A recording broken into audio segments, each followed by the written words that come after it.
gudoomiyaha degmada Lixilata Katuun xusbi xaakimka talada haya ee kulmiye mudane Axmed Gobanimo oo maanta warbaahinta kula hadlayay magaalada Hargeysa ayaa ugu baaqay asxaabta siyaasadda ee dhigooga ah inay soo gabagabowday xilligii amiiryaha la isku marinayay fariimaha adag isla markaana la kala kasbaday dadweynihii codbixiyaasha ahaa waxaana uu yiri maadaama kaambiinkii dhamaaday runtii xusbiyadu kaambiin bay galaan in dadku loo qaataan maaha in col yahay waxa loo tartamayaa waa codka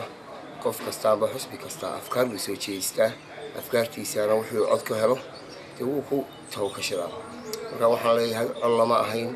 kaambiin bayna ku jirnay wixii hadalna dhexmaraysan waxba la kala yahay waxa la doonayaa in qarannimada dhinac loogu soo jeesto amniga in la wada ilaaliyo guud ahaan dadku saa ku codeeyaan runtii codkuna saa ku dhamaado ilaahay waxaan ka baryaynaa in codku si nabadgelyo uu inoogu dhamaado runtii adduunyadu il gaar ah inoo haysaa doorashadani waxay saameyn ku leedahay aqoonsigeena maadaama aqoonsigeena ay saameyn ku leedahay waxa la doonayaa in qarannimada ay gebigeena dhinac ugu soo jeesano oo foodka si nabadgelyo ku bixino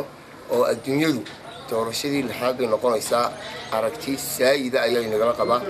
isha caalamku inagu hayaa maalgashiga iyo sida adduunku inoogu soo dhiirinayo waxa astaan u ah doorashada maanta dhacaysa waxaan leeyahay hal la codeeyo si nabadaha inoogu dhamaato cidii soo baxdana waynu hambalyeynayna xusbiyaduna colaad maaha musharaxiintu dagaal ma dhex yaalo oo idinka arkeen gacmaysaysteen shacbiguna sidoo kale kaambiinkiina ugu dhamaaday ilaahay waxaan baryaynaa dawlad nadiifa inay inoo soo baxdo oo dalkan dhibaatooyinka ragaadiye ka saarta runtii aad iyo aad baan komishanka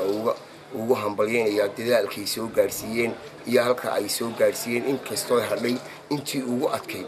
ku dhawaaqadii iyo qabsooyinkii doorashada maalintii u dambeysay hadhay haddana waxaan leeyahay hal adagnimada